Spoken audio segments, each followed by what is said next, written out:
Can I just say before we start, for the next few Sundays, we intend holding worship, a service at 8 o'clock, 10 o'clock and 11 o'clock. The 11 o'clock service is mainly to allow people to come if we can't fit them into the 10 o'clock service. If we can fit people in and it's apparent that we have, I won't be doing the 11 o'clock service. If somebody turns up for it, then it will go ahead. And that is what we will be doing until social distancing allows us to go back to our normal pattern of services. Psalm 98 has these words in it. Let the sea resound and everything in it, the world and all who live in it. Let them sing before the Lord. We find God in many different ways, and also in the most unexpected of places.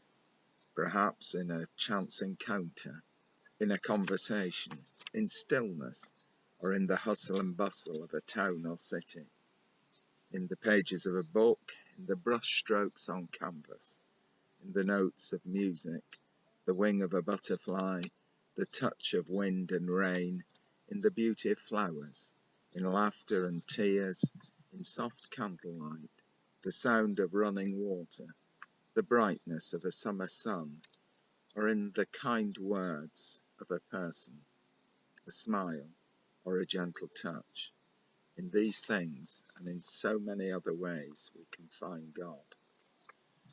2 summers ago, on a warm sunny Friday, we found ourselves driving along the single-track road which winds across the southern part of the island of Mull towards the ferry which would take us to the even smaller island of Iona. Iona is only about 1.5 miles long and 1 mile deep at its widest point. When you reach the ferry, which runs across the narrow strait of sea to the island and takes about 15 minutes to cross, you find yourself mixing with people from every corner of the world. All have been drawn to this small island and its monastery, which you can see across the clearest of blue-green sea, standing on a flat piece of land on the western side of the island, protected in some part from the wind and wild westerly storms of the Atlantic Ocean by the low hill that rises beyond its sturdy dark stone walls. This island is arguably the most important Christian site in the British Isles and certainly one of the most holy of places in the whole world. On that Friday, we were going to walk to the Bay of Coracles, the beach on the southern part of the island, where St. Columba had landed from Ireland in 563 AD to build a Christian community. It was from this place that Columba brought Christianity to the British Isles. As I've said, it was a warm sunny day. There were no clouds in the sky as we walked up a quiet lane until we came to a golf course which we crossed in order to walk south along the edge of a long sandy beach. We were making for a path which we could see in the distance, which would lead us up and over a small rocky hill.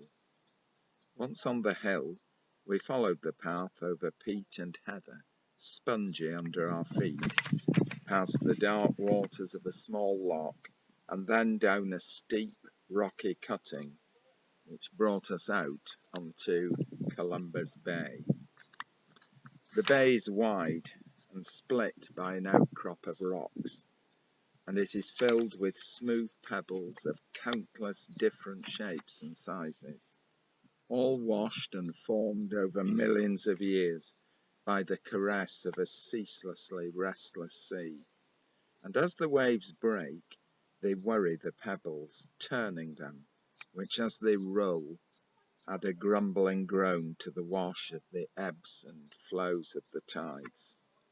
The only thing that you can hear are those breaking waves and the hollow, grinding echo of the stones being pushed and pulled by those constant waves.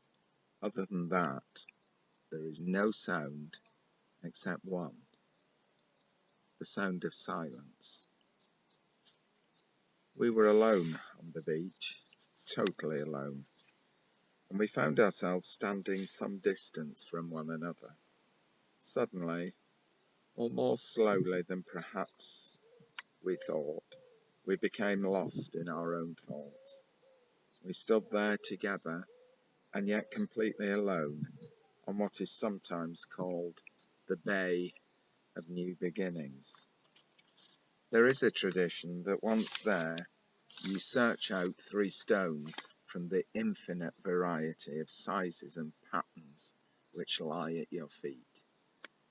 Believe it or not, it takes some time to choose your 3 pebbles. The first of the stones you return to the sea with a prayer or a thought from the past. The second you also throw back into the sea with a prayer for the future. The third you take with you, and with it your thoughts and your prayers from the beach.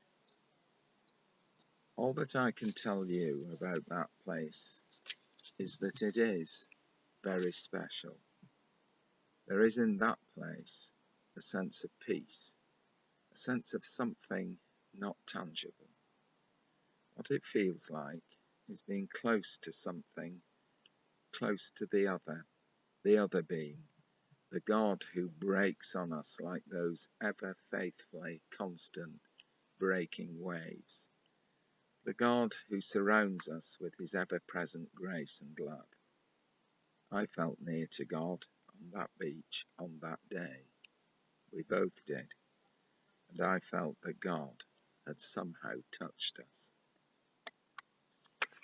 Perhaps just take a moment now or later to think of a time, a place, where or when you have felt close to God, felt the nearness of God, felt the touch of God resting on or over you. You will have, because your God, my God, holds us at all times and in all places. And even when we forget him and let him go, he never forgets us. He never ever, not ever, lets us go.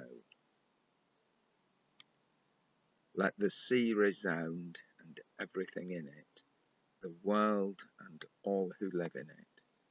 Let them sing before the Lord.